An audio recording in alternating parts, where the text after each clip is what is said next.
우걱우걱 짐승이 먹이를 뜯는 듯한 거친 소리가 고요한 사랑방의 정막을 찢어발기고 있었다. 칠흑 같은 어둠이 내려앉은 심야, 창호지 문틈으로 새어나오는 희미한 불빛 아래에서 박태석은 정신없이 젓가락을 놀리고 있었다. 기름기가 자르르 흐르는 갈비찜의 두툼한 살점이 그의 입 안으로 빨려 들어갈 때마다 입가에는 번들거리는 기름과 함께 희열에 찬 신음이 터져나왔다. 턱 밑까지 차오른 숨이 헐떡거리는 소리와 씹는 소리가 뒤섞여 기괴한 화음을 만들어냈지만 태석의 귀에는 오직 혀끝을 감도는 달콤하고 짭조름한 양념의 맛만이 천상의 멜로디처럼 울려 퍼질 뿐이었다. 눈앞에 쌓인 그릇들은 이미 바닥을 보이고 있었으나 그의 눈동자는 여전히 채워지지 않는 허기로 이글거리고 있었다. 방 안을 가득 채운 음식 냄새는 누군가에게는 역겨울 정도로 진동했지만 태석에게는 그 어떤 향냄새보다도 마음을 안정시키는 마약과도 같았다. 도련님, 체하시겠습니다. 천천히 드시지요. 문 밖에서 그림자처럼 서 있던 몸종 칠복이 조심스럽게 한마디를 건넸지만 태석의 귀에는 들리지 않았다. 아니, 들렸다 해도 무시했을 것이 분명했다. 그의 시선은 방금 막 뚜껑이 열린 약과 접시에 고정되어 있었다. 꿀과 참기름에 절여져 윤기가 흐르는 약과는 마치 그를 유혹하는 요물의 눈동자처럼 반짝였다. 태석은 퉁퉁 부어오른 손가락으로 약과를 집어 한 입에 털어 넣었다. 입안 가득 퍼지는 진득한 단맛이 뇌리까지 짜릿하게 자극했다. 과거 시험을 앞둔 유생이라면 을에 뜬 눈으로 밤을 새워 경전을 외우고 붓을 들어야 할 시각이었으나 태석의 책상 위에는 펼쳐진 논어 대신 빈 그릇들과 먹다 남은 뼈다귀들만이 어지럽게 널려 있었다. 서책의 글씨들은 이미 기름진 음식에 김에 서려 흐릿해진 지 오래였고 태석의 머릿속에는 공맹의 도리 대신 다음 끼니에 대한 탐욕만이 가득 차 있었다. 그때 스르르 미닫이 문이 열리며 은은한 난초 향기가 훅 끼쳐 들어왔다. 태석은 흠칫 놀라 먹던 것을 멈추려 했으나 문지방을 넘어선 여인을 확인하고는 이내 안도하며 다시 씹는 것에 열중했다. 들어온 이는 태석의 계모 장씨 부인이었다. 40줄에 들어선 나이가 무색할 만큼 고운 피부와 인자한 미소를 지닌 그녀는 손에 따뜻한 탕약 그릇을 들고 있었다. 장씨는 방 안 가득한 음식 냄새에도 눈살 한번 찌푸리지 않고 오히려 흐뭇한 눈빛으로 태석을 바라보았다. 그녀는 조용히 태석의 옆으로 다가와 비단 손수건을 꺼내어 땀과 기름으로 범벅이 된 태석의 이마를 정성스럽게 닦아주었다. 그 손길은 어미가 갓난아기를 어루만지는 듯 부드럽고 섬세했으나 그 밑에 깔린 차가운 의도를 눈치챌 수 있는 이는 아무도 없었다. 아이고, 우리 장한 아들. 공부하느라 얼마나 기력이 쇠하였으면 이 야밤에 이리 허기를 느끼겠느냐. 장씨의 목소리는 봄바람처럼 나긋나긋했다. 그녀는 태석이 다 비운 갈비찜 그릇을 한쪽으로 치우며 가져온 탕약을 태석의 앞에 내려놓았다. 서책을 보는 것도 좋지만 몸이 상하면 천하를 얻은들 무슨 소용이 있겠느냐. 네 아버님께서는 자꾸만 과거 급제를 재촉하시지만 이 어미의 생각은 다르다. 그저 네가 건강하고 배부르게 남부럽지 않게 사는 것이 제일이다. 태석은 입안의 음식을 꿀꺽 삼키며 장씨를 올려다보았다. 죄책감이 아주 없는 것은 아니었다. 또래의 벗들은 지금도 형설지공을 쌓으며 입신양명을 꿈꾸고 있을 터인데 자신은 이렇게 방구석에 처박혀 돼지처럼 먹기만 하고 있다는 사실이 가끔은 가슴을 찔러오기도 했다. 그러나 장씨의 달콤한 위로는 그 뾰족한 죄책감을 순식간에 무디게 만들었다. 어머니, 하지만 아버님께서는 이번 소과에는 반드시 합격해야 한다고 태석이 우물거리는 목소리로 변명하듯 말하자 장씨는 태석의 통통한 손등을 살포시 덮으며 고개를 가로저었다. 째째 대감마님께서는 너무 욕심이 과하십니다. 우리 태석이가 얼마나 귀한 장손인데 그까짓 과거 때문에 병이라도 나면 어쩌려고 그러시는지. 내 듣기로 건너 마을 최진사댁 아들도 밤낮 없이 공부만 하다가 피를 토하고 쓰러졌다더구나. 너는 그리 되어서는 안 된다. 이 집안의 기둥이 그리 허망하게 무너져서야 쓰겠느냐. 장씨는 탕약의 뚜껑을 열었다. 쌉싸름하면서도 묘하게 달큰한 향이 올라왔다. 그것은 장씨가 태석을 위해 특별히 지어왔다는 보약이었다. 자, 이걸 마시거라. 소화를 돕고 마음을 편안하게 해주는 약이다. 이걸 마시고 푹 자야 내일 또 기운을 차리지 않겠느냐. 태석은 장씨가 건네는 약사발을 두 손으로 받아들었다. 따뜻한 온기가 손바닥을 타고 전해져 왔다. 그는 망설임 없이 검은 액체를 들이켰다. 쓴맛은 거의 느껴지지 않았고 혀끝의 감도는 단맛이 목구멍을 타고 내려가며 뱃속을 따뜻하게 데워주었다. 약을 다 마시자마자 거짓말처럼 나른한 기운이 온몸을 휘감았다. 눈꺼풀이 천근만근 무거워졌고 방금 전까지 머릿속을 맴돌던 미미한 불안감조차 안개처럼 흩어졌다. 장씨는 빈 그릇을 받아들고는 만족스러운 듯 미소를 지었다. 그래, 착하구나. 이제 그만 자리에 들거라. 책은 내일 봐도 늦지 않다. 아침상은 네가 좋아하는 대하찜과 전복죽을 올리라 일러두마. 장씨의 말 한마디 한마디는 태석의 의지를 갉아먹는 달콤한 독이었다. 태석은 몽롱한 정신으로 고개를 끄덕이며 무거운 몸을 이불 위로 뉘었다. 장씨가 방을 나가고 문이 닫히자 방 안은 다시금 정막에 잠겼다. 촛불이 일렁이며 벽에 거대한 그림자를 만들어냈다. 누워있는 태석의 그림자는 마치 거대한 산처럼 부풀어 올라 방을 가득 채우고 있었다. 불과 3년 전만 해도 그는 이런 모습이 아니었다. 15살의 박태석은 마을에서 신동이라 불릴 만큼 총명하고 날렵한 소년이었다. 서당 훈장님조차 그의 명석함에 혀를 내둘렀고 박대감은 가문을 빛낼 제목이라며 아들을 끔찍이 아꼈었다. 친어머니가 병으로 세상을 떠나기 전까지 태석의 눈은 샛별처럼 빛났고 그의 붓끝은 거침이 없었다. 그러나 어머니를 잃은 슬픔이 채 가시기도 전에 새어머니로 들어온 장씨는 태석의 삶을 송두리째 바꿔놓았다. 그녀는 결코 태석을 구박하거나 매질하지 않았다. 오히려 지나칠 정도로 그를 감싸고 돌았다. 처음에는 박대감도 집안의 하인들도 심지어 태석 자신조차 장씨를 천사라 여겼다. 전처소생의 자식을 이토록 지극정성으로 보살피는 계모가 어디 있겠는가.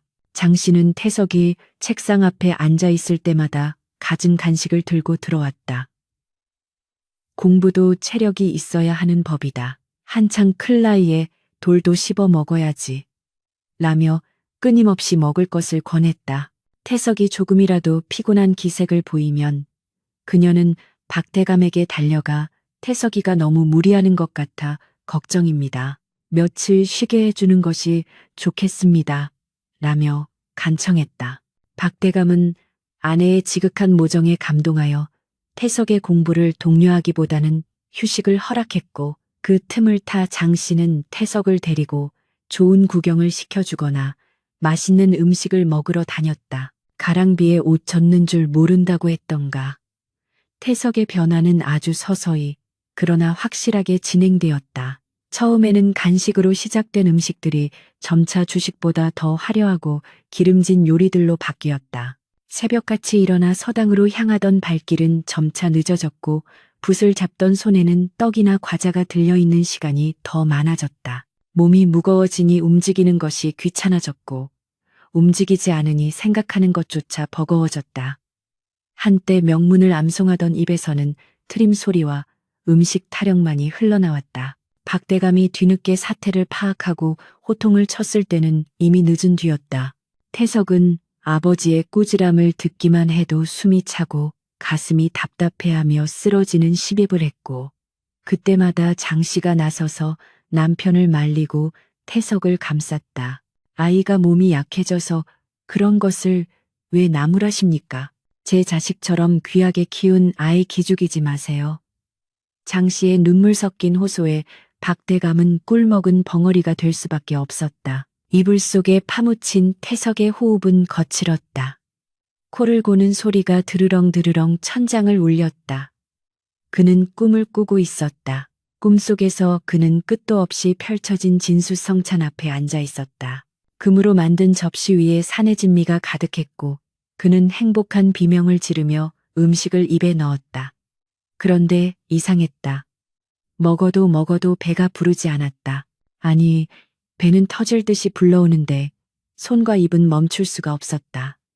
갑자기 식탁 건너편에서 누군가의 웃음소리가 들려왔다. 고개를 들어보니 아름다운 비단옷을 입은 장 씨가 그를 내려다보고 있었다. 그녀의 손에는 숟가락 대신 날카로운 칼이 들려 있었다. 많이 먹어라, 내 아들. 살이 토실토실하게 올라야 쓸모가 있지. 그녀의 미소는 여전히 인자했으나 그 눈빛은 도살장의 백정처럼 서늘했다. 태석은 비명을 지르려 했지만 목구멍이 음식물로 꽉 막혀 소리가 나오지 않았다. 헉. 태석은 거친 숨을 몰아쉬며 잠에서 깨어났다. 온몸이 식은땀으로 흥건했다. 심장이 미친 듯이 쿵쾅거렸고 가슴을 짓누르는 듯한 답답함에 숨을 쉬기가 힘들었다. 꿈이었지만 너무나 생생한 공포였다. 그는 떨리는 손으로 머리맡에 놓인 자릿기를 찾았다. 시원한 물 한 모금이 간절했다. 손에 잡힌 사발을 들어 벌컥벌컥 마셨다. 차가운 액체가 식도를 타고 내려가자 그제야 조금 진정이 되는 듯했다. 하지만 입안에 남은 뒷맛은 물의 개운함이 아니었다. 달콤하고 끈적한 식혜의 맛이었다. 목이 말라 깬 한밤중의 갈증조차 단물로 채워야만 하는 자신의 처지가 순간 서글퍼졌다. 그는 빈 사발을 멍하니 바라보았다. 달빛에 비친 자신의 손은 퉁퉁 부어 마디조차 보이지 않았다. 방 밖에서는 소쩍새가 구슬프게 울고 있었다. 태석은 다시 자리에 눕지 못하고 벽에 기대어 앉았다. 속이 더부룩하고 메스꺼웠다. 장 씨가 주고 간 약을 먹었는데도 소화가 되기는커녕 속에서 불이 나는 것 같았다. 문득 창호지 문에 비친 자신의 그림자가 눈에 들어왔다. 그것은 사람이 아니라 마치 도살을 앞두고 우리에 갇혀 사육당하는 짐승의 형상과 다를 바가 없었다. 태석은 무거운 손을 들어 자신의 배를 움켜쥐었다. 출렁거리는 살의 감촉이 혐오스럽게 느껴졌다. 내가 어쩌다 이 지경이 되었는가.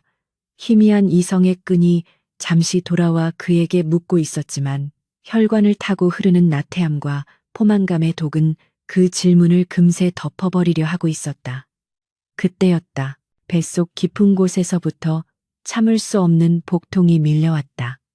마치 누군가 내장을 쥐어짜는 듯한 고통의 태석은 으윽 하는 신음과 함께 방바닥을 뒹굴었다. 이것은 단순한 체증이 아니었다. 오랫동안 쌓이고 쌓인 독이 그리고 어긋난 사랑이 만들어낸 비명이었다. 그의 일그러진 얼굴 위로 식은땀이 비오듯 쏟아졌고 그날 밤 태석의 방불빛은 새벽이 올 때까지 꺼지지 않았다. 세월은 유수와 같이 흘러 어느덧 3년이라는 시간이 훌쩍 지나갔다. 계절이 12번 바뀌는 동안 박진사 댁의 담장 안에서는 기이하고도 비극적인 사육이 계속되고 있었다. 봄날의 아지랑이가 피어오르는 나른한 오후, 박대감 댁 대문 앞은 분주히 오가는 사람들로 시끌벅적했다. 오늘은 장날이었고 박대감 댁 하인들이 장을 보기 위해 줄지어 나서고 있었기 때문이다. 그러나 마을 사람들의 시선은 하인들의 바구니가 아니라 대문 밖으로 힘겹게 걸어 나오는 한 괴물 같은 형체에 고정되어 있었다. 장정 2명이 양옆에서 부축하고 있음에도 불구하고 그 거대한 몸뚱이는 한 걸음을 뗄 때마다 물먹은 손뭉치처럼 위태롭게 휘청거렸다. 터질 듯 부풀어 오른 뱃살은 비단 도포의 앞댐을 흉측하게 벌어지게 만들었고 목과 턱의 경계가 사라진 얼굴은 붉게 상기되어 씩씩거리는 숨소리만을 토해내고 있었다. 그가 바로 한때 신동이라 불렸던 박대감의 장자 태석이었다. 어이, 저기 좀 보게. 박대감 댁 돼지가 행차하는 구먼. 장터 어귀에 쭈그리고 앉아있던 촌로가 곰방대를 털며 혀를 찼다. 그 옆에서 나무를 다듬던 아낙네들도 힐끔거리며 수군대기 시작했다. 17. 세상에나. 저게 사람 형상인가? 도살장에 끌려가는 황소도 저보단 날렵하겠어. 저댁 조상님들이 무덤에서 통곡을 하시겠구먼. 글 읽는 소리가 끊긴 지가 언젠데 밥 짓는 연기만 주야장천 피어오르니 원. 사람들의 조소 섞인 속삭임은 봄바람을 타고 태석의 귀에까지 날아들었다. 태석은 미간을 찌푸리며 걸음을 멈췄다. 귓가에 윙윙거리는 이명 소리와 사람들의 비웃음이 섞여 머리가 어지러웠다. 몸을 지탱하고 있는 다리는 천근의 쇠덩이를 매단 듯 무거웠고 등줄기에서는 식은땀이 비 오듯 쏟아져 내렸다. 칠보가 가마는 아직 멀었느냐. 태석이 거칠게 숨을 몰아쉬며 곁에 있는 늙은 하인에게 물었다. 그의 목소리는 쇠소리가 섞여 탁하고 갈라져 있었다. 칠복은 안쓰러운 눈빛으로 주인을 올려다보았다. 도련님, 가마꾼들이 준비하고 있습니다만. 지난번에도 가마채가 부러지는 바람에 칠복은 말끝을 흐렸다. 사실 가마꾼들이 태석을 태우기를 거부하며 요령을 피우고 있다는 것을 차마 말할 수 없었다. 태석은 짜증스러운 듯 칠복의 어깨를 거칠게 밀쳤다. 힘 조절이 되지 않은 탓에 칠복이 휘청거리며 뒤로 물러났다. 에이, 쓸모없는 것들. 내 돈을 주고 부리는 것들이 감히 주인을 기다리게 해?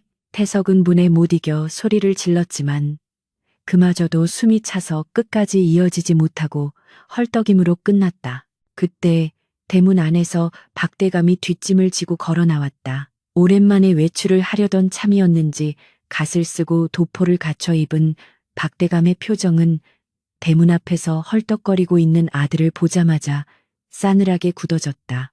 박대감의 눈빛에는 실망을 넘어선 경멸과 분노가 서려 있었다. 그는 지팡이로 바닥을 쿵 찍으며 호통을 쳤다. 네 이놈, 대낮부터 그 흉물스러운 꼴을 하고 어디를 가려는 것이냐. 동네 창피해서 얼굴을 들고 다닐 수가 없구나. 아버지의 불호령에 태석은 흠칫 놀라 어깨를 움츠렸다. 예전 같으면 죄송하다며 고개를 숙였겠지만 지금의 태석은 몸뿐만 아니라 마음까지 비대해져 있었다. 그는 입을 삐죽거리며 불만을 토로했다. 아버님, 소자가 답답하여 잠시 바람을 쐬러 가는 것이 어찌 죄가 됩니까? 남들은 자식이 잘 먹고 건강하면 복이라 하는데 아버님은 어찌 저를 볼 때마다 못 잡아먹어서 안달이십니까? 건강? 내놈 눈에는 저 꼴이 건강해 보이느냐? 저잣거리 개들도 너보다는 날렵할 것이다. 글 공부는 뒷전이고 하루 종일 먹고 자고 싸는 것 말고 네가 할 줄 아는 게 무엇이냐. 박대감의 목소리가 담장을 넘을 듯 높아졌다. 지나가던 행인들이 걸음을 멈추고 구경하기 시작했다. 태석의 얼굴은 수치심과 분노로 불그락푸르락해졌다. 그때 안채에서 화려한 비단 치마를 끌며 장씨가 급히 달려나왔다. 그녀는 박대감과 태석 사이를 가로막으며 마치 새끼를 보호하는 어미 닭처럼 양팔을 벌렸다. 대감, 어찌하여 길가에서 아이에게 망신을 주십니까? 사람들이 다 쳐다보는데 태석이가 얼마나 무안하겠습니까? 장씨의 목소리는 절박했고 눈에는 금방이라도 떨어질 듯한 눈물이 그렁그렁했다. 부인 비키시오. 저놈이 저 지경이 된 것은 다 부인이 오냐오냐 키운 탓이오. 내 오늘 저놈의 버르장머리를 뜯어 고치고 말겠소.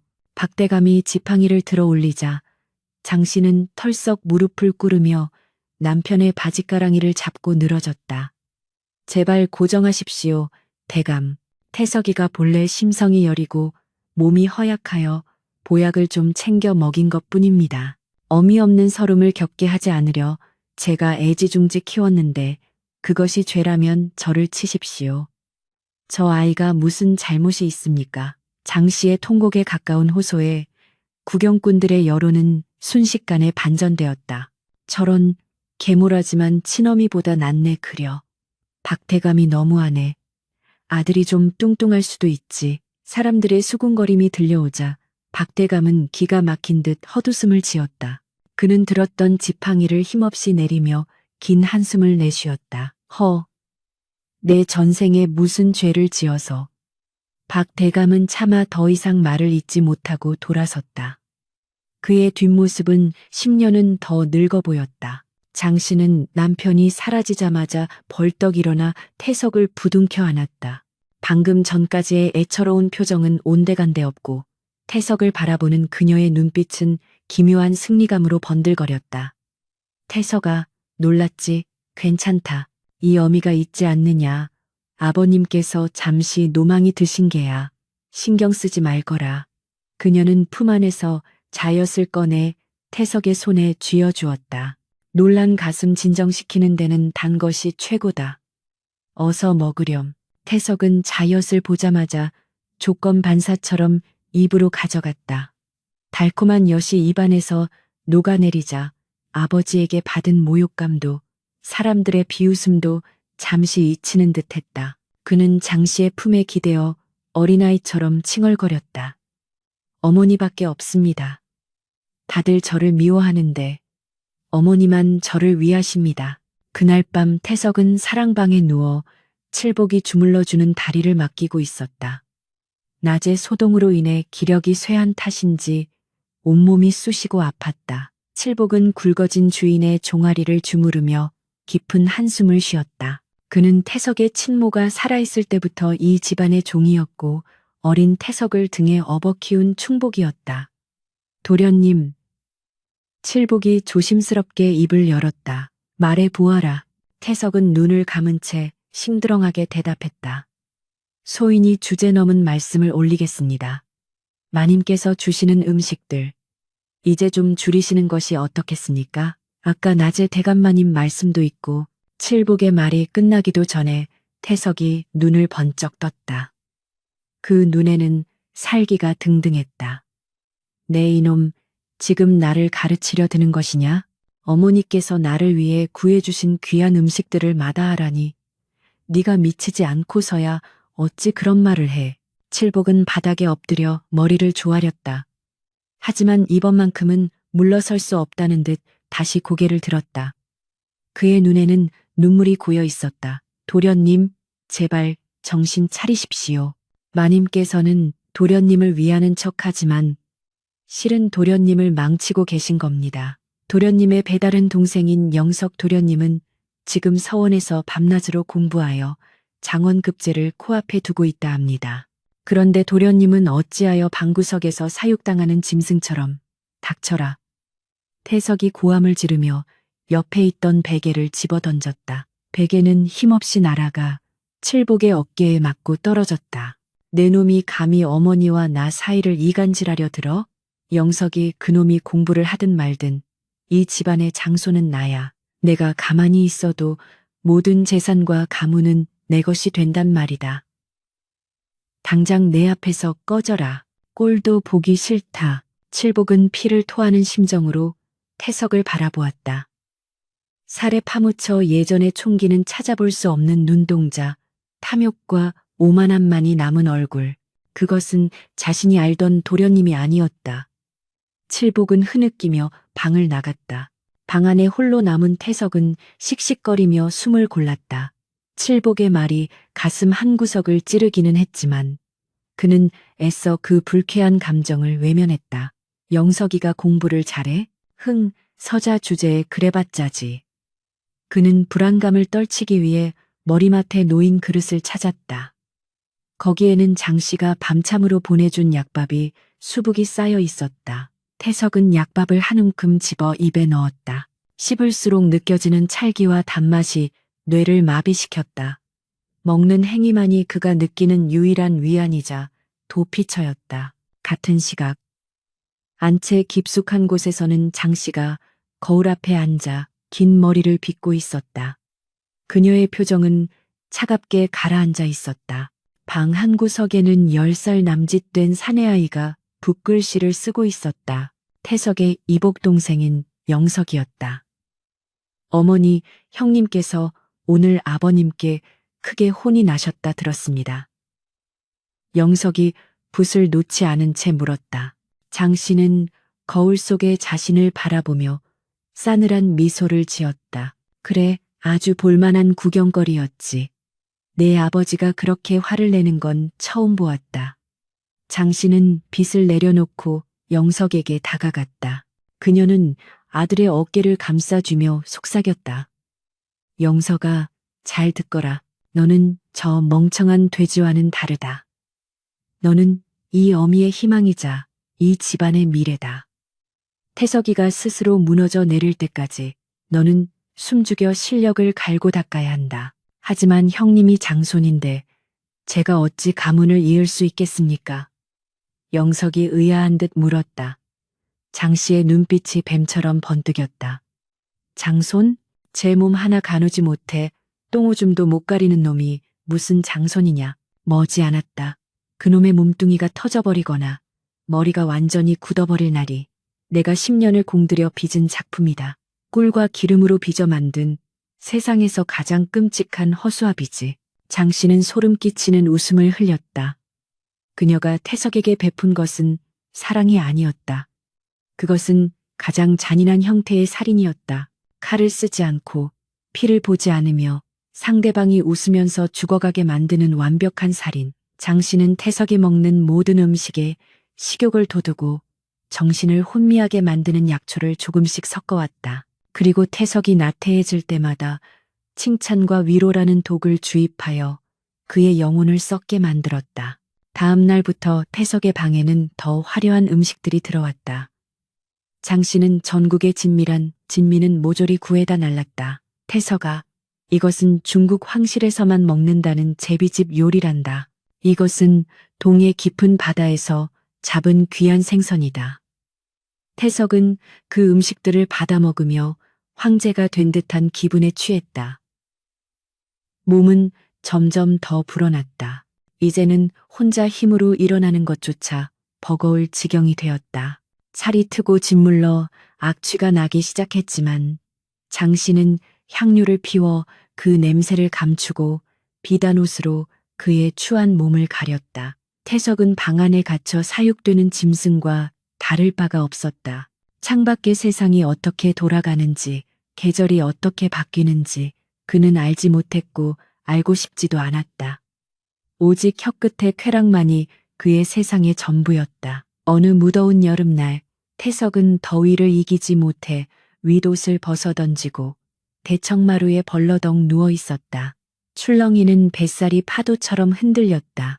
그때 마당을 지나가던 영석이 그 모습을 보게 되었다. 영석의 눈에 비친 형의 모습은 인간이라기보다는 거대한 고기 덩어리에 가까웠다. 영석은 혐오감을 감추지 못하고 고개를 돌렸다. 태석은 그 시선을 느꼈다. 몽롱한 정신 속에서도 동생의 눈빛에 담긴 경멸을 읽을 수 있었다. 감히 서자놈이 나를. 태석은 화가 치밀어 올랐지만 몸을 일으킬 힘조차 없었다. 그는 그저 누운 채로 씩씩거릴 뿐이었다. 자신의 무력함이 뼈저리게 느껴지는 순간이었다. 하지만 그때도 장 씨가 나타나 시원한 화채를 건넸다. 태석아, 날이 덥지. 이것 좀 마시렴. 머리가 맑아질 게다. 태석은 화채 그릇에 얼굴을 파묻었다. 차갑고 달콤한 액체가 목구멍을 넘어가자 동생에 대한 분노도 자신의 처지에 대한 비참함도 다시금 설탕물 속에 녹아 사라졌다. 그렇게 태석은 서서히 그러나 확실하게 파멸의 대수로 가라앉고 있었다. 장 씨가 쳐놓은 꿀발린 거미줄에 걸린 나비처럼 발버둥 칠수록 더 깊이 참아여지는 줄도 모른 채 그는 자신이 사랑받고 있다고 믿었다.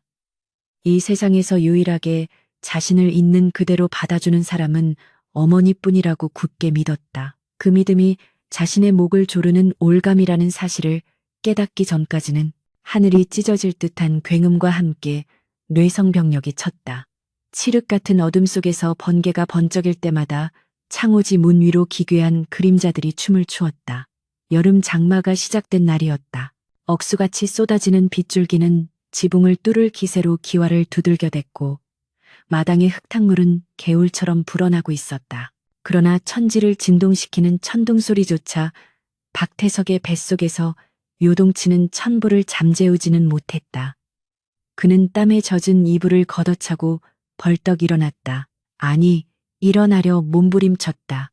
물먹은 솜처럼 무거워진 몸뚱이는 주인의 의지를 거역하고 비틀거리다. 다시 방바닥으로 처박혔다.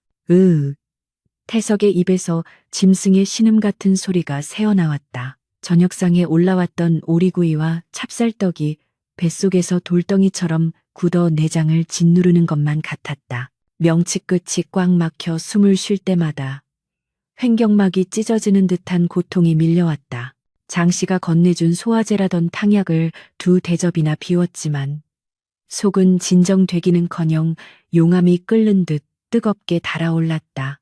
식은땀이 비오듯 흘러 눈을 뜰 수조차 없었다. 그는 방 안을 기어다니며 요강을 찾았으나 구역질만 올라올 뿐 시원하게 개워내지도 아래로 쏟아내지도 못하는 생지옥이 계속되었다.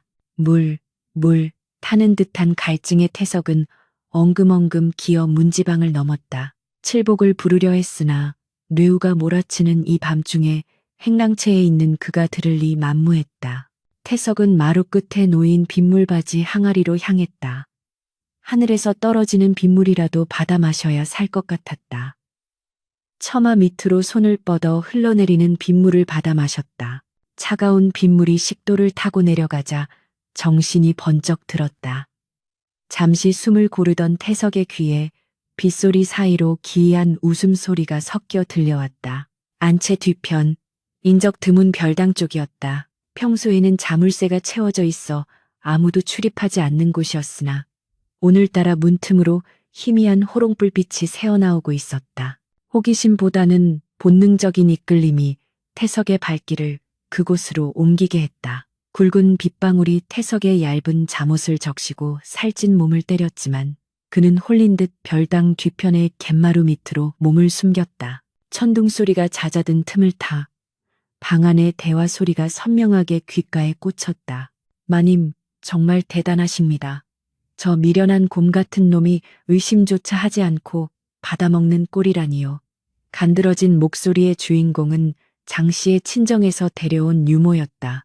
그녀의 말에 이어 익숙하고도 소름 끼치는 웃음소리가 들려왔다. 장씨였다. 호호호 곰이라니. 곰은 미련에도 힘이라도 쓰지. 저것은 그저 살만 뒤룩뒤룩 찐 돼지 새끼일 뿐이야. 내 오늘 특별히 오리에다가 비상을 아주 묽게 타넣었는데 아마 지금쯤 배가 끊어질 듯 아파 뒹굴고 있을 게다. 태석은 자신의 귀를 의심했다. 심장이 덜컥 내려앉는 것 같았다. 비상이라니 독약을 먹였단 말인가? 헌데 마님, 그냥 한 번에 보내버리시는 게 낫지 않습니까? 왜 이리 번거롭게 몇 년을 공들여? 유모의 질문에 장씨의 목소리가 낮게 깔렸다. 네가 뭘 모르는구나. 갑자기 죽으면 대감께서 의심하시고 의원을 불러 시신을 검험할 것 아니냐. 그러면 사단이 난다. 하지만 이렇게 천천히, 아주 천천히 진미로 몸을 망가뜨리면 아무도 의심하지 않아. 그저 식탐에 눈이 멀어 제 명을 재촉한 어리석은 놈으로 기억될 뿐이지. 이것이 바로 꿀에 절인 비수라는 것이다. 칼을 쓰지 않고 피 한 방울 묻히지 않고 놈이 행복해하며 죽어가게 만드는 것이야. 그게 나의 복수이자 우리 영석이를 위한 길이다. 역시 마님의 지략은 당해낼 자가 없습니다. 그나저나 박대감 댁의 재산이 고스란히 영석 도련님 차지가 될 날도 머지않았군요. 그럼 당연하지. 저 돼지놈은 이제 머리까지 멍청해져서 글자 한자도 제대로 읽지 못해. 사육되는 짐승이 주인이 칼을 가는 줄 알겠느냐? 내일 아침에는 죽이나 한 그릇 쏘어주며 등이나 두드려주면 어미 하며 눈물을 흘릴 게다. 생각만 해도 역겹고 우습지 않으냐. 두 여인의 깔깔거리는 웃음소리가 비바람 속에 흩어졌다. 태석은 벼락을 맞은 듯 그 자리에 얼어붙었다. 머릿속이 하얗게 비워지는가 싶더니 이내 뜨거운 분노와 배신감이 쓰나미처럼 밀려왔다.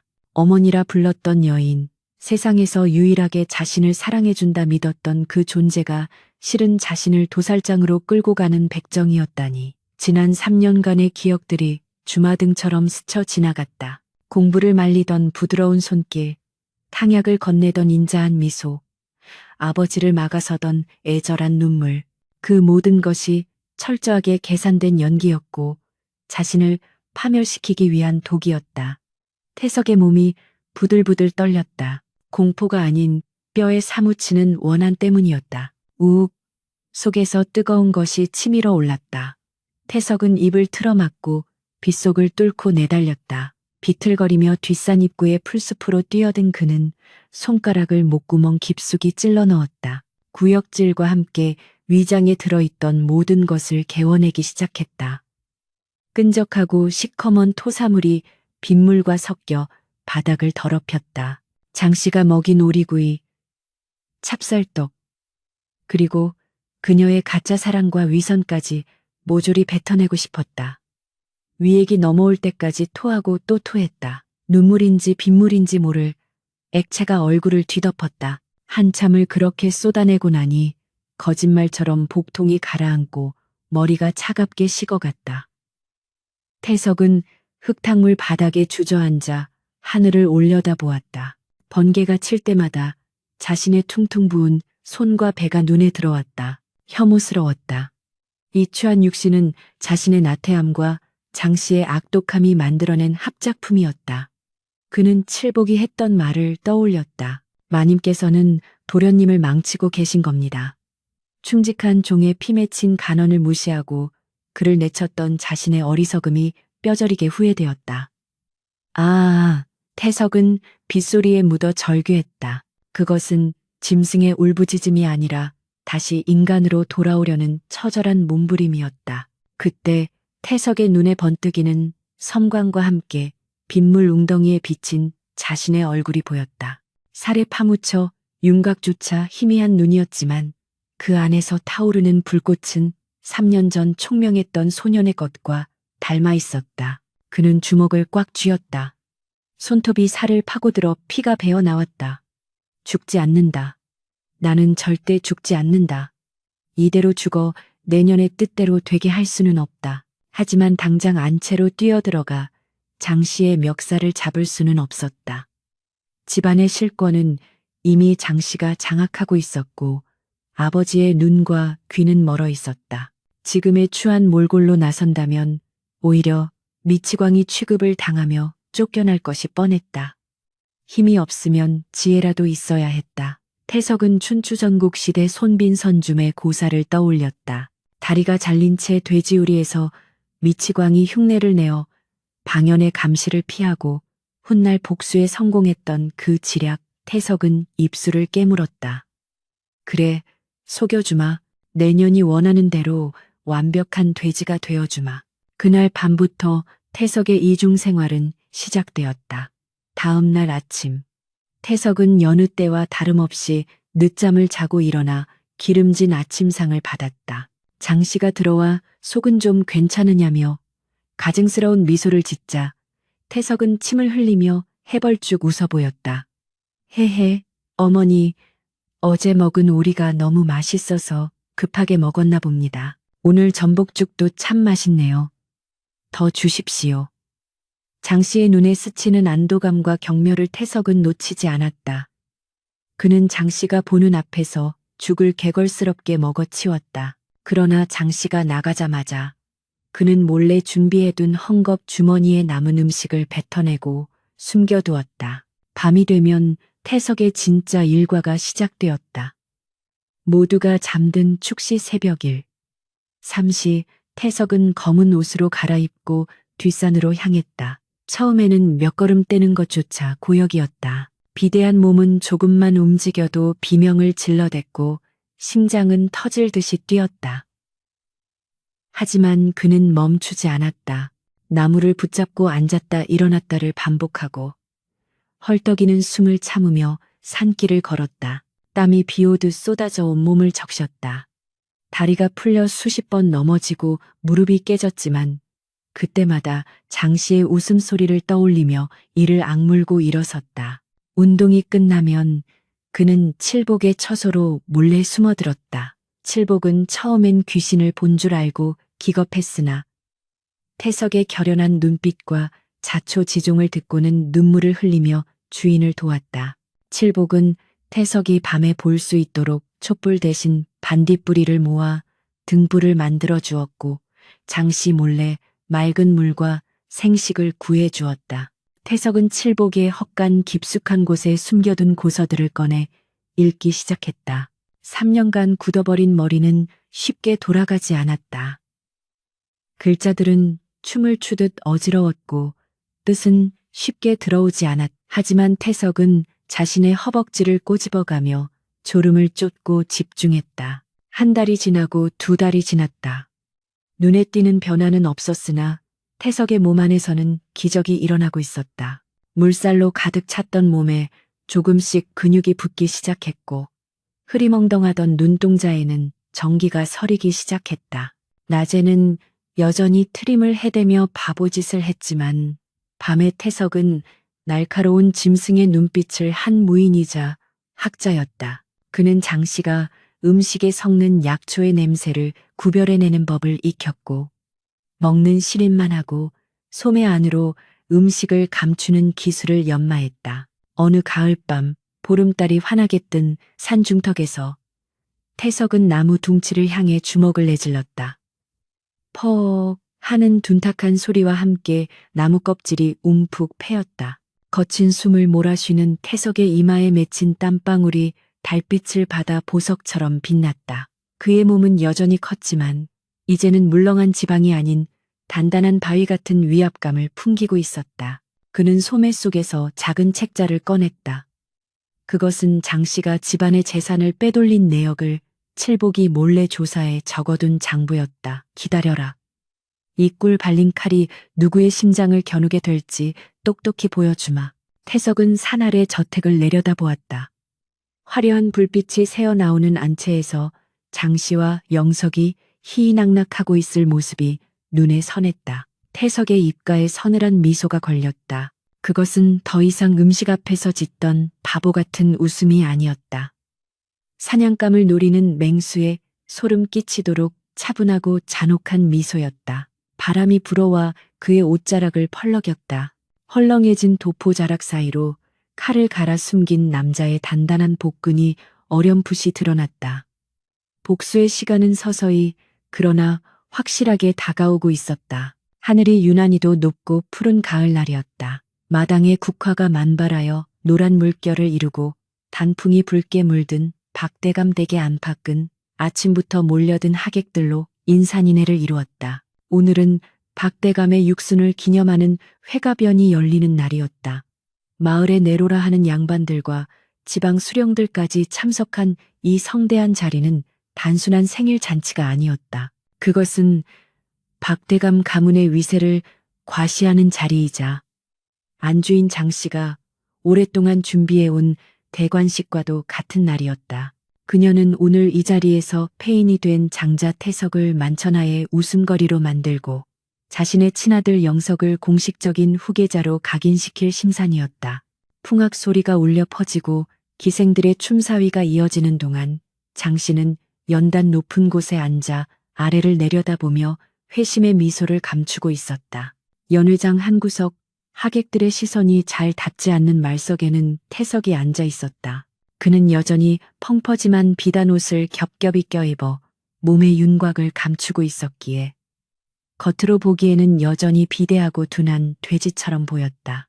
태석의 앞에는 산해진미가 가득 차려져 있었으나 그는 예전처럼 개걸스럽게 먹어 치우는 대신 젓가락으로 음식을 뒤적거리며 주위의 동태를 살피고 있었다. 그의 눈빛은 술에 취한 듯 흐릿하게 풀려 있었지만 소매 아래 감춰진 주먹은 핏기가 가실 정도로 꽉 쥐어져 있었다.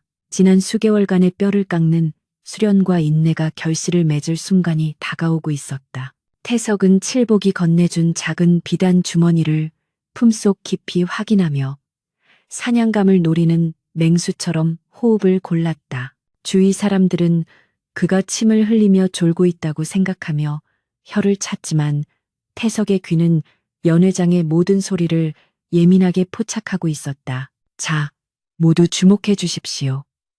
장례를 정리하는 사회자의 목소리와 함께 분위기가 정돈되었다. 장 씨의 눈짓을 받은 영석이 단정하게 차려입고 연단 앞으로 나섰다. 아버님의 회갑을 맞이하여 불초 소생 영석이 만수무강을 기원하는 축시를 한 수 올리겠습니다. 영석의 목소리는 낭낭했고 태도는 기품이 있었다.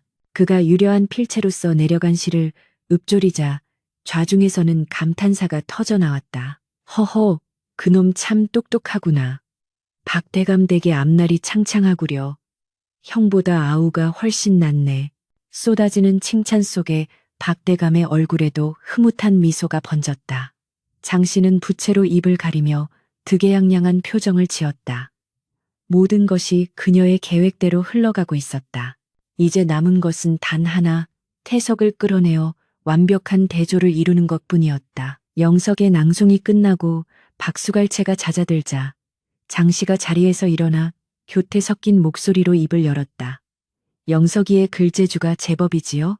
하지만 우리 집안의 장손인 태석이도 가만히 있을 수 있겠습니까? 태석아, 너도 아버님을 위해 준비한 것이 있지 않느냐? 어서 나와서 한 수 읊어보거라. 장례의 순간 정적이 감돌았다. 사람들은 킥킥거리며 서로의 눈치를 살폈다. 그른커녕 제 몸 하나 가누지 못하는 멍청이가 시를 읊는다니. 이는 명백한 조롱이자 공개적인 망신주기였다. 박대감조차 미간을 찌푸리며 부인을 말리려 했다. 부인, 태석이가 몸도 성취하는데 굳이. 그러나 장 씨는 말을 잘랐다. 대감, 아무리 몸이 불편해도 효심까지 없겠습니까? 이 어미가 정성으로 키웠는데 설마 실망시키지는 않겠지요. 그녀의 눈은 태석을 향해 서늘하게 빛나고 있었다. 태석은 비틀거리며 자리에서 일어났다. 일부러 헛발질을 하여 술상을 엎을 뻔하자 하객들 사이에서 폭소가 터져 나왔다. 그는 멍한 표정으로 연단 앞으로 걸어 나갔다. 걸음걸이는 위태로웠고 옷자락은 지저분하게 끌렸다. 박대감은 차마 눈뜨고 볼 수 없다는 듯 고개를 돌렸고 영석은 경멸 어린 시선으로 형을 내려다보았다. 연단 앞에 선 태석은 트림을 꺽 하더니 해벌쭉 웃으며 좌중을 둘러보았다. 헤헤, 아버님 축하드려요. 저도 시 하나 지었어요. 어머니가 맨날 맛있는 거 주셔서 그 생각하며 지었어요. 바보 같은 말투의 장 씨는 승리의 미소를 지으며 고개를 끄덕였다. 그래, 어서 해보렴. 그러나 태석이 입을 여는 순간 연회장의 공기가 미묘하게 바뀌기 시작했다. 처음 한두 마디는 어눌했으나 갈수록 목소리에 힘이 실리고 발음이 또렷해졌다. 태석의 시선이 허공이 아닌 정확히 장 씨의 눈을 꿰뚫고 있었다. 달콤하도다. 어미의 사랑이여. 꿀에 절인 고기는 입을 즐겁게 하고 향기로운 탕약은 뼈를 녹이는구나. 태석의 목소리가 점차 웅장해지며 연회장을 울렸다. 그것은 더 이상 바보의 웅얼거림이 아니었다. 겉으로는 봄볕 같은 미소를 지으나 속에는 한겨울 칼바람을 품었네.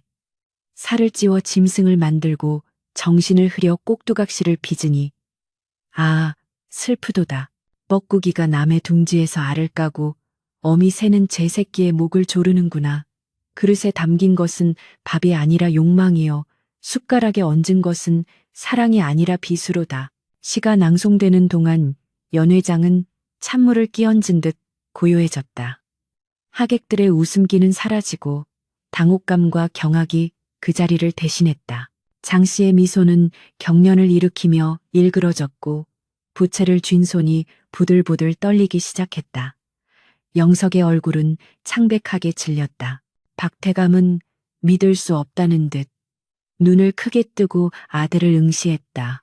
태석은 신앙송을 마치고 고개를 들어 아버지를 똑바로 쳐다보았다. 그의 눈빛은 형형하게 빛나고 있었고 그 어디에서도 예전의 흐리멍덩함은 찾아볼 수 없었다. 이게 무슨... 내 이놈, 미쳤구나. 감히 어디서 이런 폐악질을. 장씨가 비명을 지르며 자리에서 벌떡 일어났다. 여봐라, 당장 저 미치광이를 끌어내라. 술에 취해 헛소리를 짓거리는구나. 하인들이 주춤거리며 다가오려 하자 태석이 우렁찬 목소리로 일갈했다. 물러거라. 누구의 안전이라고 함부로 손을 대느냐. 그 기세가 어찌나 등등한지 하인들은 감히 접근하지 못하고 뒷걸음질 쳤다. 태석은 천천히, 아주 천천히 입고 있던 펑퍼짐한 겉옷의 고름을 풀었다. 두꺼운 비단옷이 바닥으로 스르르 흘러내리자 그 속에 감춰져 있던 태석의 진짜 모습이 드러났다. 군살 하나 없이 다부진 체격, 넓은 어깨와 곧게 뻗은 허리, 비록 헐렁한 속적삼을 입고 있었지만 옷 위로 드러나는 단단한 근육의 움직임은 그가 더 이상 살찐 돼지가 아님을 증명하고 있었다. 지난 몇 달간 밤마다 흘린 피땀의 결과였다. 장내에서 아 하는 탄성이 터져 나왔다. 태석은 품속에서 칠복이 준 비단 주머니를 꺼내 박대감 앞에 상위에 던졌다. 쨍그랑 소리와 함께 주머니가 열리며 말린 약초들과 낡은 장부 하나가 쏟아져 나왔다. 아버님, 보십시오. 이것이 지난 3년간 어머니라 불리는 저 여인이 제 음식에 섞어온 것들입니다. 미각을 마비시키고 식욕을 폭주시키며 사람을 나태하게 만드는 양귀비와 환각초입니다. 태석의 목소리는 서리빨처럼 차가웠다. 그리고 저 장부를 보십시오. 제가 정신을 놓고 있는 사이 집안의 전답과 문서들이 어떻게 영석이의 외가로 넘어갔는지 상세히 적혀 있습니다. 박대감은 떨리는 손으로 장부를 집어들었다. 한 장 한 장 넘길 때마다 그의 얼굴은 붉어졌다가 이내 흑빛으로 변해갔다. 이럴 수가. 설마 하였거늘. 박대감의 입술이 파르르 떨렸다. 그는 천천히 고개를 돌려 장씨를 바라보았다. 장씨는 사색이 되어 뒷걸음질 쳤다. 대감. 오해입니다. 모함입니다. 저 아이가 미쳐서 저를 음해하는 것입니다. 제가 어찌 그런 짓을. 그녀는 필사적으로 변명하려 했지만 이미 드러난 증거와 태석의 변화된 모습 앞에서 그녀의 말은 허공에 흩어지는 먼지와 같았다. 태석은 한 걸음 더 다가갔다. 오해? 모함이라 하셨습니까? 그렇다면 제가 매일 밤 뒷산에서 토해낸 그 검은 찌꺼기들은 무엇입니까? 제 몸이 기억하고 제 피가 기억합니다. 당신이 웃으면서 먹인 그 달콤한 독들을. 그때 군중 속에서 칠복이 의원 한 명을 데리고 앞으로 나섰다. 대감마님, 소인 칠복이 증인입니다. 이 의원은 마님의 사주를 받고 지난 3년간 태석 도련님의 약에 독초를 섞어준 자입니다. 끌려 나온 의원은 박대감의 서슬퍼런 눈빛에 기겁하여 바닥에 머리를 치렀다. 죽을 죄를 지었습니다. 대감. 마님께서 거금을 주시며 시키신 일입니다. 도련님을 죽이지는 말고 그저 바보로만 만들라 하셨습니다. 의원의 자백은 결정타였다. 연회장은 충격의 도가니에 빠졌다. 점잖던 양반들은 혀를 차며 장씨를 손가락질했고 영석은 다리에 힘이 풀려 주저앉고 말았다. 박대감은 벼락같이 소리를 질렀다. 내 이 요망한 것, 내 너를 믿고 집안의 모든 것을 맡겼거늘 감히 내 아들을 짐승으로 만들고 가문을 도둑질하려 들어? 네 죄를 네가 알렸다. 박대감은 먹고 있던 술상을 장씨에게 엎어버렸다. 와장창 소리와 함께 그릇들이 깨지고 음식물이 장씨의 화려한 치마폭을 더럽혔다. 장씨는 비명을 지르며 바닥에 엎드렸다. 대감, 잘못했습니다. 한 번만 용서해 주십시오. 이 모든 게 영석이를 위해서. 어미의 마음에 그만. 그녀는 끝까지 아들을 핑계대며 동정심을 유발하려 했지만 이미 차갑게 식어버린 대감의 눈빛을 되돌릴 수는 없었다. 태석은 엎드려 울부짖는 장씨를 내려다보았다. 한때는 저 여인의 미소 한 번에 세상을 다 얻은 듯 기뻐했던 자신이 있었다. 달콤한 말 한마디에 속아 스스로를 망가뜨렸던 어리석은 지난 날들이 스쳐 지나갔다.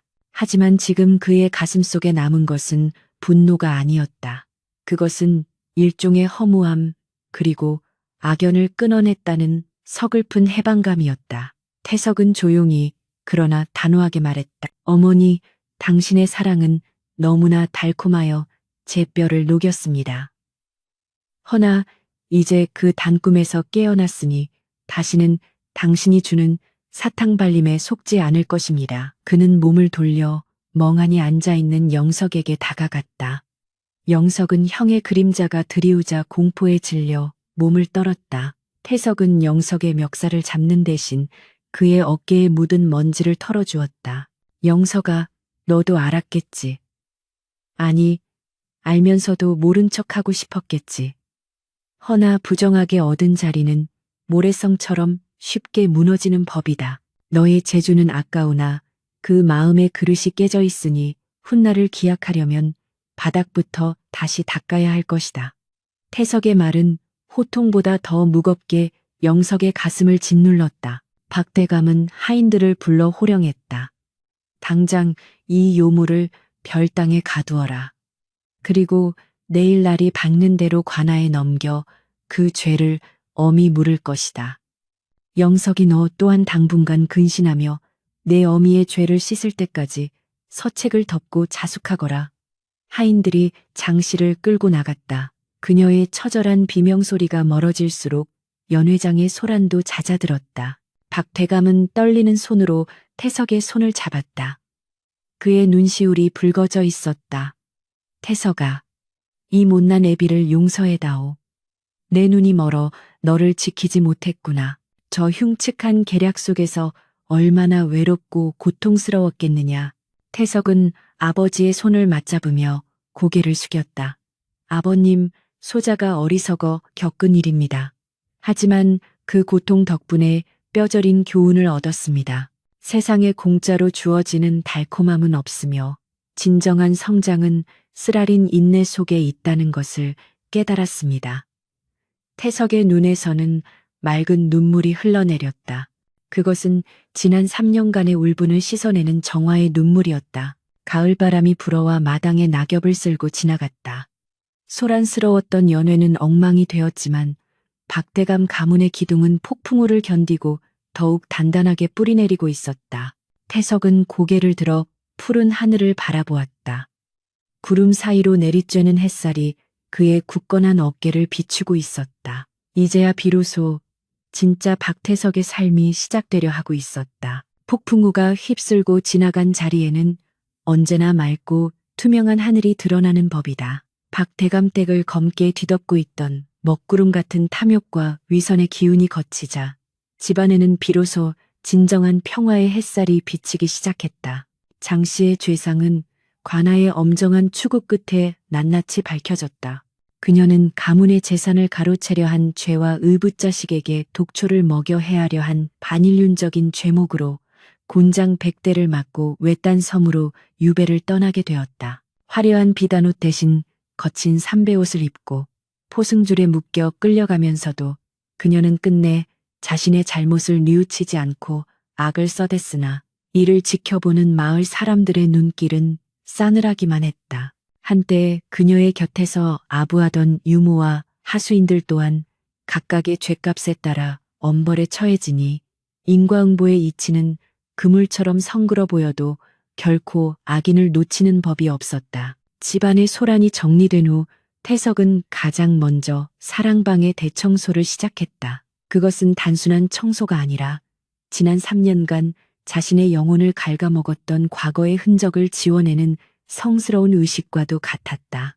칠복과 하인들이 방 안 가득 쌓여있던 비싼 자개장과 비단 이불, 그리고 장씨가 사다 나른 산해진미를 담았던 화려한 그릇들을 마당으로 끌어냈다. 태석은 그 물건들을 보며 씁쓸한 미소를 지었다. 한때는 저것들이 나를 행복하게 해주는 보물이라 믿었으나 실상은 나를 살찌워 잡아먹으려는 미끼에 불과했음을 이제는 너무나 잘 알고 있었다. 태석은 칠복에게 횃불을 건네받아 그 물건들 위에 던졌다. 매캐한 연기와 함께 불길이 치솟아 올랐다. 타닥타닥 타오르는 불꽃 속에서 살찐 돼지 박태석의 허상은 제가 되어 사라지고 있었다. 도련님, 아니, 이제 작은 주인어른이라 불러야겠지요. 속이 다 시원하십니까? 칠복이 눈물을 글썽이며 물었다. 태석은 불길을 바라보며 고개를 저었다. 시원하기보다는 무겁구나, 칠복아. 저 재 속에 타버린 것은 물건뿐만이 아니라 내 어리석었던 지난 3년의 세월이기도 하다. 다시는 내 인생에 저런 헛된 욕심이 끼어들지 못하게 할 것이다. 태석의 눈빛은 불꽃보다 더 뜨겁게 타오르고 있었다. 그는 남은 죄를 모두 긁어 모아 뒷산에 묻고 그 위에 작은 소나무 한 그루를 심었다. 그 나무가 자라 푸른 잎을 피울 때마다 자신의 다짐을 되새기겠다는 의미였다. 한편 영석의 처부는 집안의 또 다른 골칫거리였다. 어미의 죄에 직접 가담하지는 않았으나 방관한 죄 또한 가볍지 않았다. 박대감은 영석을 내치려 했으나 태석이 만류했다. 아버님, 영석이 또한 장씨의 그릇된 욕망이 만들어낸 피해자일지도 모릅니다. 어미가 죄인이라 하여 자식의 앞길까지 막을 수는 없습니다.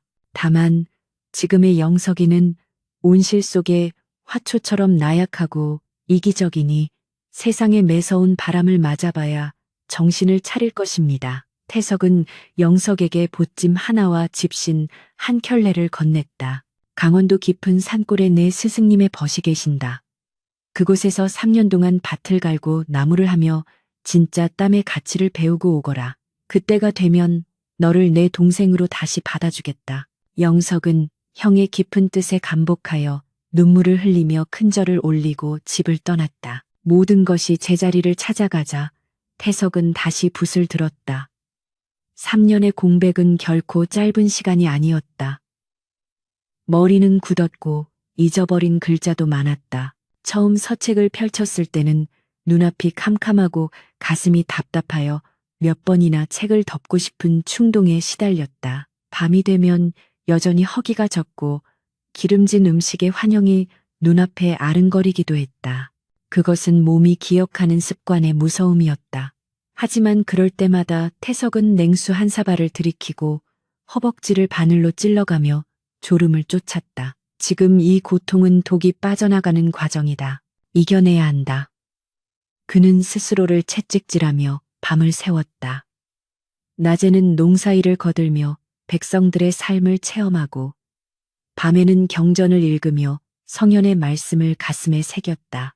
그의 방 불빛은 동이 틀 때까지 꺼지지 않았고 마을 사람들은 그 불빛을 보며 박대감 댁에 다시 문곡성 이 비춘다며 칭송했다. 이듬해 봄 태석은 소과의 장원으로 급제했고 그로부터 2년 뒤에는 대과에 당당히 합격하여 임금님으로부터 어사화를 하사받았다. 금이 환영하여 고향으로 돌아오던 날 박대감은 덩실덩실 춤을 추었고 칠복은 동네가 떠나가라 만세를 불렀다. 하지만 태석의 표정은 덤덤했다. 그는 화려한 축하 연회 대신 마을의 가난한 이웃들에게 쌀과 고기를 나누어 주는 것으로 잔치를 대신했다. 그는 사람들에게 말했다. 내가 돼지처럼 먹어보아 아는데 배부름은 나누어야 즐거운 것이지. 혼자 채우면 병이 될 뿐이오.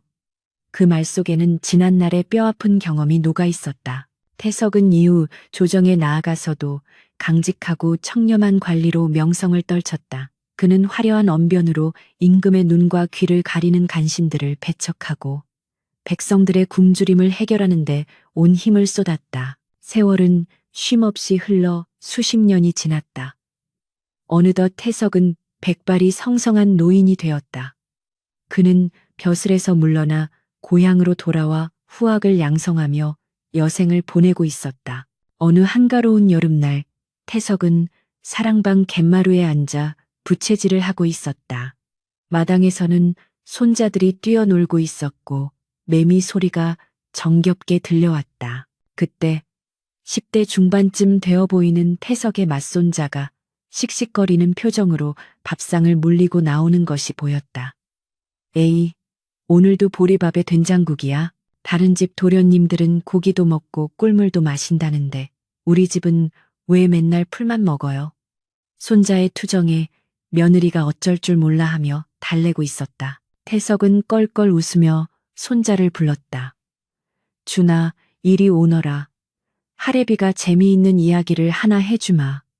손자는 입이 뎃 발 나온 채로 태석의 옆에 털썩 주저앉았다. 무슨 이야기요? 또 공자님, 맹자님 말씀이면 듣기 싫어요. 태석은 손자의 머리를 쓰다듬으며 먼 산을 바라보았다. 그의 눈빛은 아득한 과거의 어느 날 폭우가 쏟아지던 밤으로 향해 있었다. 아니란다. 이것은 꿀을 너무나 좋아했던 한 돼지에 관한 이야기란다. 아주 미련하고 멍청해서 제 목에 칼이 들어오는지도 모르고 단 것만 찾아 먹던 돼지 이야기지. 태석은 자신의 지난날을 동화처럼 그러나 뼈 있는 교훈을 담아 손자에게 들려주었다. 달콤한 꿀 뒤에 숨겨진 독 그리고 쓴 나물 속에 숨겨진 약에 대한 이야기를 이야기가 끝날 무렵 손자의 표정은 사뭇 진지해져 있었다. 할아버지, 그래서 그 돼지는 어떻게 되었어요? 정말 죽었어요? 태석은 미소를 지으며 자신의 탄탄한 배를 두드렸다. 글쎄다. 그 돼지는 죽었지만 그 뱃속에서 사람이 걸어 나왔지. 준아, 잘 듣거라. 세상에는 입에 달콤한 것이 참으로 많다. 아첨하는 말, 쉽게 얻는 재물, 노력 없는 성공. 그것들은 모두 꿀바른 독약과 같아서 처음에는 기분이 좋지만 결국에는 너를 병들게 하고 파멸로 이끈단다. 반대로 지금 네가 먹기 싫어하는 것은 보리밥과 쓴 나물, 그리고 하기 싫은 공부와 힘든 노동은 당장은 괴롭지만 훗날 너를 단단하게 만들어주는 보약이 되는 법이란다. 손자는 고개를 끄덕이며 태석의 손을 잡았다. 알겠어요, 할아버지. 저도 돼지가 되기는 싫어요. 사람이 될래요. 그 말에 태석은 호탕하게 웃었다. 그래, 그래야지. 자, 이제 다시 가서 밥을 먹자꾸나. 할애비도 출출하구나. 태석은 손자의 손을 잡고 방으로 들어갔다.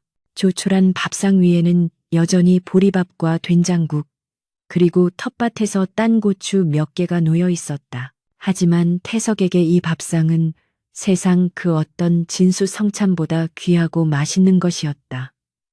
그는 숟가락을 들어 국물을 한 모금 마셨다. 구수하고 쌉싸름한 맛이 온몸으로 퍼져나갔다. 그것은 건강한 삶의 맛이자 정직한 땀의 맛이었다. 창밖으로 붉은 노을이 지고 있었다. 태석의 그림자가 방바닥에 길게 드리워졌다. 그 그림자는 더 이상 거대하고 흉측한 괴물의 형상이 아니었다. 꼿꼿하고 단정한 한 인간의 완성된 모습이었다. 그는 평생을 빈 그릇에 교훈을 지키며 살았다. 욕심을 비워야 지혜가 담기고 배부름을 경계해야 정신이 맑아진다는 그 진리를 몸소 실천한 것이었다. 태석은 밥그릇을 깨끗이 비우고는 젓가락을 내려놓았다. 그의 얼굴에는 더할 나위 없는 평온함과 행복이 감돌았다. 과거의 시련은 그를 무너뜨린 것이 아니라 불필요한 것들을 태워 없애고 가장 단단한 알맹이만 남게 해준 용광로였다. 인생이란 비워낼수록 채워지는 신비한 항아리와 같지. 태석의 나지막한 독백이 저녁 연기와 함께 평화로운 고택의 기와 지붕 위로 흩어졌다. 멀리서 들려오는 풍경 소리가 맑고 청아하게 울리며 한 남자의 치열했던 삶과 그 끝에 얻은 깨달음을 세상에 전하고 있었다. 달콤한 비수는 녹아 없어졌고 단단한 옥석만이 남아 후세에 전해질 것이니 이것이야말로 진정한 승리요. 더할 나위 없는 해피엔딩이 아니겠는가. 살을 내는 듯한 칼바람이 강원도 산골짜기를 휩쓸고 지나갔다. 눈보라가 휘몰아칠 때마다 앙상한 나뭇가지들이 비명을 질러댔고 허름한 초가집 문풍지는 끊어질 듯 덜덜거렸다. 그 춥고 어두운 방 안, 냉기 서린 구들장 위에 한 사내가 웅크리고 앉아 언손을 호호 불고 있었다. 터지고 갈라져 피가 맺힌 손등은 흉물스러웠고 한때 붓을 잡고 실을 짓던 고운 손가락은 흙대와 옹이로 뒤덮여 있었다. 그는 바로 박대감 댁의 차남이자 한때 신동이라 불리며 형을 제치고 가문을 이을 뻔했던 박영석이었다. 빌어먹을 빌어먹을. 영석은 이를 악물며 욕설을 내뱉었다. 뱃속에서는 천둥 소리가 났다. 오늘 하루 종일 그가 먹은 것이라곤 묽은 시래기죽 한 사발이 전부였다. 장작을 패지 못했다는 이유로 스승이라 불리는 꼬장꼬장한 노인 최홍이 저녁밥을 주지 않았기 때문이었다. 영석은 벽에 걸린 낡은 낫을 노려보았다. 형태석이 자신을 이곳으로 보낼 때 했던 말이 귓가에 윙윙거렸다. 땀의 가치를 배우고 오거라. 영석은 코웃음을 쳤다. 위선자, 결국은 나를 유배 보내고 혼자 모든 걸 독차지하려는 속셈이었어. 땀의 가치? 웃기지 마라. 분노가 치밀어 올랐지만 당장 할 수 있는 것은 아무것도 없었다. 도망치려 해도 눈이 허리까지 쌓인 이 첩첩산중을 빠져나갈 방법이 없었고 수중에 가진 돈은 땡전 한 푼 없었다. 영석은 이불이라고 부르기도 민망한 얇은 멍석을 끌어당기며 몸을 떨었다.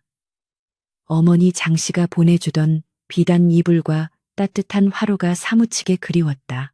어머니는 지금쯤 차가운 섬에서 어떻게 지내고 계실까 생각할수록 형에 대한 증오심만 불타올랐다. 그때 밖에서 이리 오너라 하는 최홍의 걸걸한 목소리가 들렸다. 영석은 억지로 몸을 일으켜 밖으로 나갔다. 마당에는 최홍이 멧돼지 한 마리를 지게에 지고 서 있었다. 칠순이 넘은 노인이라고는 믿기지 않을 만큼 정정한 체구였다. 영석이 이 녀석 아직도 방구석에 처박혀 있었느냐? 내가 잡아온 놈 손질이나 거들거라. 오늘 밤은 고기국이나 끓여 먹자꾸나. 고기라는 말에 영석의 눈이 번쩍 뜨였다. 침이 꼴깍 넘어갔다. 그는 허겁지겁 부엌으로 달려가 칼을 들고 나왔다. 하지만 평생 분만 잡았던 그가 거친 짐승의 가죽을 벗기고 살을 발라내는 일을 제대로 할 리 만무했다. 칼을 쥔 손은 후들거렸고 멧돼지의 피비린내에 역겨움이 몰려와 헛구역질을 해댔다. 사내 자식이 비위가 그리 약해서야. 네 형은 이보다 더한 것도 견뎌냈다더라. 최홍이 혀를 차며 칼을 빼서 들었다. 노인의 손놀림은 거침이 없었다. 순식간에 가죽이 벗겨지고 붉은 살점이 드러났다. 영석은 그 모습을 멍하니 바라보며 물었다. 스승님은 형님을 아십니까? 최홍은 무뚝뚝하게 대답했다. 알다마다 네 형이 밤마다 뒷산에서 피를 토하며 수련할 때 그에게 검수를 가르쳐준 것이 바로 나다. 영석은 뒤통수를 맞은 듯 멍해졌다. 형이 단순히 혼자서 살을 뺀 것이 아니라 이 괴팍한 노인에게서 무예를 배웠다니. 그 녀석은 독종이었지. 제 어미가 주는 독을 받아먹으면서도 밤이면 산에 올라와 그걸 토해내고 몸을 만들었어. 내 놈처럼 춥다고 징징대거나 배고프다고 투정 부린 적은 한 번도 없었다. 녀석이 너를 내게 보낸 건 너를 미워해서가 아니라 살리기 위해서다. 내 어미의 독이 내 정신까지 썩게 만들기 전에 말이다. 최홍의 말은 영석의 가슴을 후벼 팠다. 부정하고 싶었지만 영석도 알고 있었다. 어머니가 형에게 했던 짓이 얼마나 끔찍했는지, 그리고 자신 또한 그 범죄의 혜택을 누리며 침묵했던 공범자였다는 사실을. 그날 밤 멧돼지 고기국은 꿀맛이었다. 하지만 영석은 국물을 넘기며 눈물을 삼켜야 했다. 뜨거운 국물이 식도를 타고 내려가며 얼어붙은 몸을 녹였지만 마음속의 응어리는 쉽게 녹지 않았다. 며칠 뒤 눈이 조금 녹아 산길이 열리자 낯선 방문객이 찾아왔다. 갓을 쓰고 도포를 입은 중년 사내였다. 그는 영석을 보자마자 넙죽 절을 올렸다. 도련님, 저를 알아보시겠습니까? 마님 심부름을 다니던 김서방입니다. 영석은 깜짝 놀라 주위를 살폈다. 최홍은 약초를 캐러 산에 가고 없었다. 자네가 여긴 웬일인가? 어머니 소식은? 영석이 다급하게 물었다. 김서방은 품속에서 꼬깃꼬깃한 서찰 한 통을 꺼내 건넸다. 장씨가 유배지에서 몰래 쓴 편지였다. 영석아, 내 아들아, 억울해서 잠을 이룰 수가 없다. 네가 그곳을 탈출하여 한양에 있는 내 외가 친척들에게 도움을 청하거라. 태석놈의 약점을 잡아 다시 가문을 되찾아야 한다. 이 김서방이 너를 도울 것이다. 편지를 읽는 영석의 손이 부들부들 떨렸다. 어머니는 아직도 포기하지 않은 것이었다. 김서방이 은밀한 목소리로 속삭였다. 도련님, 제가 말을 준비해 두었습니다. 지금 떠나시면 됩니다.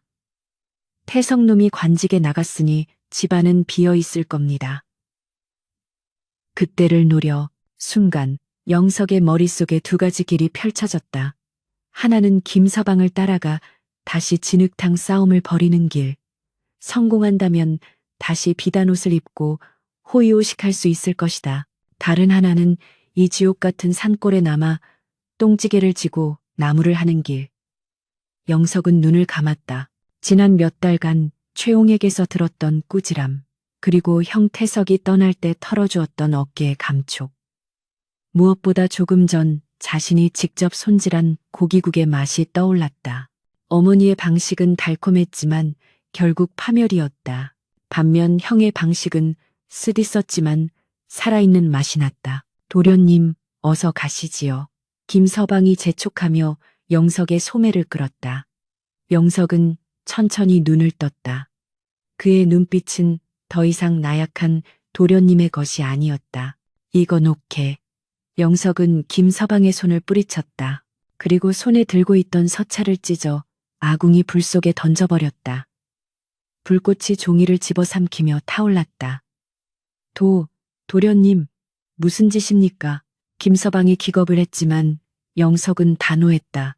돌아가게, 그리고 어머니께 전하게. 영석이는 죽었다고. 다시는 나를 찾지 마시라고. 네, 이놈. 마님께서 널 위해 어떻게 하셨는데 배은망덕하게. 김서방이 본색을 드러내며 영석에게 달려들었다. 그는 영석을 강제로 끌고 갈 기세였다. 영석은 엉겁결에 뒤로 물러나다 마당에 놓인 장작패는 도끼를 집어들었다. 무거워서 들지도 못했던 도끼가 위급한 순간이 되자 거짓말처럼 손에 착 감겼다. 한 발짝만 더 다가오면 내 가만히 있지 않겠다. 영석이 도끼를 휘두르자 김서방은 혼비백산하여 뒷걸음질 쳤다. 그때 산에서 내려오던 최홍이 이 광경을 목격하고 호통을 쳤다. 어떤 놈이 감히 내 제자를 건드려.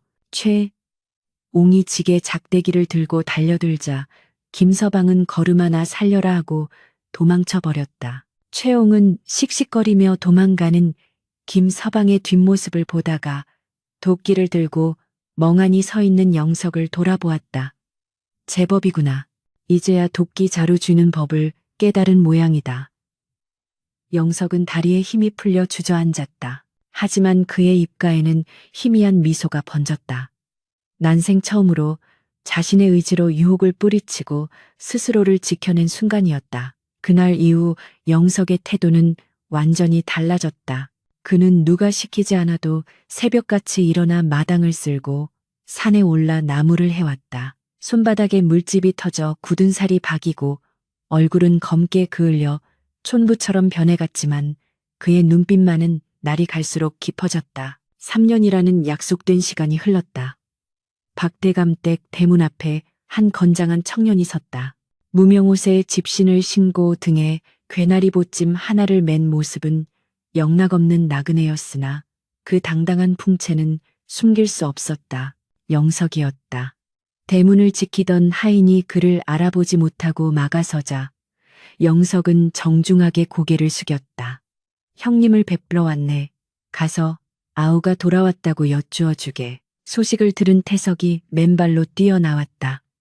관복을 입은 태석과 무명옷을 입은 영석이 마주섰다. 태석은 잠시 동생을 바라보더니 와락 그를 끌어안았다. 땀 냄새와 흙 냄새가 섞인 동생의 몸에서 태석은 과거의 자신을 보았고 동시에 자신을 뛰어넘은 한 인간을 보았다. 고생했다. 정말 고생 많았다. 태석의 말에 영석은 참았던 눈물을 터뜨렸다. 형님, 죄송합니다. 그리고 고맙습니다. 그날 저녁 형제는 오랜만에 겸상을 했다. 상 위에는 화려한 요리 대신 정갈한 나물 반찬과 맑은 술 한 병이 놓여 있었다. 영석이 술잔을 채우며 말했다. 형님, 저는 과거를 보지 않겠습니다. 태석이 의아한 듯 쳐다보자 영석은 담담하게 말을 이었다. 산에서 흙을 만지며 깨달았습니다. 저는 글을 읽어 세상을 다스리는 재주보다 땅을 읽어 생명을 키워내는 일에 더 보람을 느낍니다. 고향 근처에 작은 땅을 하나 마련해 농사를 짓고 싶습니다. 그리고 가끔은 아이들에게 글을 가르치는 훈장이 되고 싶습니다. 태석은 잠시 침묵하더니 빙그레 웃으며 잔을 비웠다. 그래, 훌륭한 생각이다. 벼슬길만이 출세는 아니지. 네가 진정으로 원하는 길을 찾았다면 그것이 바로 장원급제다. 태석은 동생의 선택을 전폭적으로 지지해 주었다. 영석은 이후 약속대로 농부가 되었다.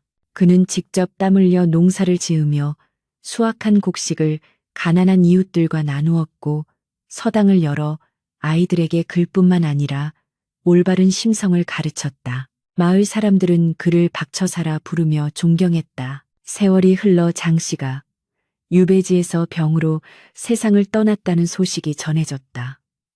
영석은 형과 함께 어머니의 시신을 거두어 장례를 치렀다. 무덤 앞에서 영석은 오열했지만 원망보다는 연민의 눈물이었다. 어머니, 다음 생에는 부디 욕심 없는 평범한 여인으로 태어나십시오. 그리하여 저와 형님에게 따뜻한 밥 한 끼 지어주는 그런 소박한 행복을 누리십시오. 영석이 술을 올리자 무덤가에 피어있던 들꽃이 바람에 흔들렸다. 마치 장씨가 뒤늦게나마 아들의 진심을 듣고 고개를 끄덕이는 것 같았다. 형 박태석은 조정의 명재상이 되어 나라를 이끌었고 아우 박영석은 향촌에 존경받는 스승이 되어 민심을 보듬었다. 한 명은 높은 곳에서 다른 한 명은 낮은 곳에서 각자의 방식으로 세상을 비추니 박대감 가문의 명성은 이전보다 더욱 드높아졌다. 사람들은 두 형제를 일컬어 쌍벽쌍비라 칭송했다. 어느 가을날 추수를 마친 영석이 태석을 찾아왔다. 영석의 손에는 직접 수확한 뱁살과 실한 호박이 들려 있었다. 형님, 올해 농사가 아주 잘 되었습니다. 이 쌀로 밥을 지으면 꿀맛일 겁니다. 태석은 동생이 가져온 거친 손을 잡으며 환하게 웃었다. 그렇고 말고 내 땀방울이 들어간 쌀인데 세상 그 어떤 진미보다 달겠지. 자, 들어가자. 오늘 저녁은 이 아우가 가져온 쌀로 밥을 짓고 내가 담근 술을 곁들여 회포를 풀어보자꾸나. 두 형제의 그림자가 저녁 노을 속에서 하나로 겹쳐졌다. 꿀에 절인 비수도 그림자에 갇힌 새도 이제는 없었. 오직 서로를 믿고 의지하며 단단한 땅을 딛고선 두 그루의 거목만이 그곳에 서 있었다. 바람이 불어와 형제의 옷자락을 스치고 지나갔지만 그들의 뿌리는 결코 흔들리지 않았다.